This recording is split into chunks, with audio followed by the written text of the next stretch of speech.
उत्तर प्रदेश की राजनीति मुसलमानों का वोट बैंक और मुख्तार अंसारी के बेटे अब्बास अंसारी की सदस्यता का चले जाना राजनीतिक सवालों को उत्पन्न कर गया।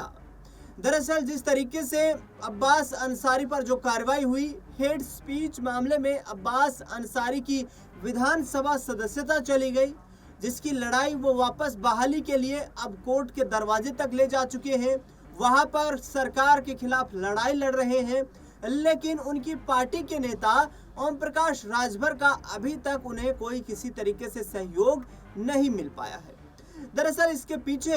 एक बड़ी राजनीति और बड़ी रणनीति भी नजर आती है, क्योंकि इस वक्त ओम प्रकाश राजभर उत्तर प्रदेश की योगी आदित्यनाथ सरकार में कैबिनेट मंत्री हैं, पंचायती राज मंत्री का जिम्मा वो संभाल रहे हैं और उत्तर प्रदेश में आगे आने वाले 2027 के विधानसभा चुनाव तक कम से कम ओम प्रकाश राजभर ये चाहेंगे कि वो योगी आदित्यनाथ कैबिनेट में बने रहें। दरअसल इस पूरी कार्रवाई के पीछे उन्होंने सीधे तौर पर निशाना साधा है विपक्षी दलों पर, विशेष तौर पर समाजवादी पार्टी पर। दरअसल बता दें आपको कि समाजवादी पार्टी के राष्ट्रीय अध्यक्ष अखिलेश यादव ने सीधे तौर पर कहा कि ओम प्रकाश राजभर सरकार में होते हुए भी अपने विधायक की सदस्यता नहीं बचा सके, ऐसे में कैसी पार्टी वो चला रहे।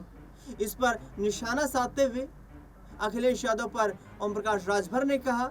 कि आखिरकार कब तक अखिलेश यादव साइकिल को चलाते रहेंगे और मुसलमानों को पीछे कैरियर पर बैठाए रखेंगे। एक बार खुद भी तो कैरियर पर बैठकर देखें कि पीछे बैठने में कितनी तकलीफ होती है। दरअसल बता दें आपको कि अखिलेश यादव ने सीधे तौर पर कहा है कि पीडीए मिलकर राजनीति करेगा, मिलकर रणनीति करेगा और मिलकर सत्ता का तख्ता पलट करेगा। अब कहीं ना कहीं ये जो पीडीए की राजनीति है, इस पीडीए की राजनीति को अंसारी परिवार जो है वो भी अखिलेश यादव को समर्थन दे रहा है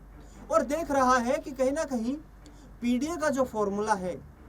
समाजवादी पार्टी के लिए जो फॉर्मूला उत्तर प्रदेश में वरदान बन गया, वो आगे आने वाले वक्त में उनके लिए भी बड़ी आस और उम्मीद बन सकता है।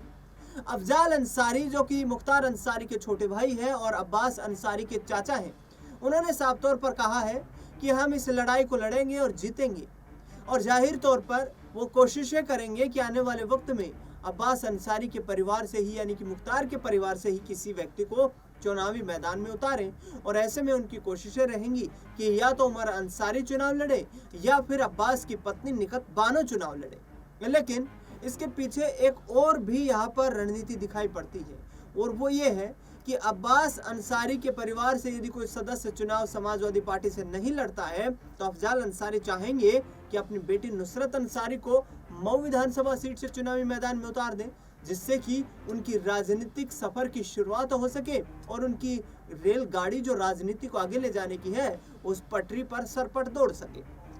इस आने वाले वक्त में इस पूरे मामले पर पता चलेगा कि किस तरीके से क्या आगे अफजाल अंसारी इतनी बड़ी रणनीति बनाते हुए नजर आएंगे कि वो अब्बास अंसारी की विधायकी को वापस लाएं या उनके परिवार के किसी सदस्य को विधानसभा का चुनाव समाजवादी पार्टी से लड़ाएं। क्योंकि कहीं ना कहीं अब्बास अंसारी परिवार को अब ओम प्रकाश राजभर से कोई उम्मीदें दिखाई नहीं देती है। ऐसे में समाजवादी पार्टी ही उनकी शरण में उन्हें ले सकती है और ऐसे में आगे आने वाला वक्त जो है वो समाजवादी पार्टी में ही अपना भविष्य उज्जवल देखते हुए नजर आ रहे हैं। देखना दिलचस्पी होगा कि मऊ विधानसभा सीट पर होने वाले उपचुनाव में कैसे सियासी बिसात बिछती हुई नजर आती है और पूर्वांचल की राजनीति में अखिलेश यादव क्या फिर मऊ विधानसभा सीट को जीत दर्ज करके यहाँ पर एक नया बिगुल फूंकने वाले हैं। फिलहाल इस खास रिपोर्ट में इतना ही। देश दुनिया से जुड़ी तमाम बड़ी खबरों के लिए देखते रहिए नेशनल आवाज।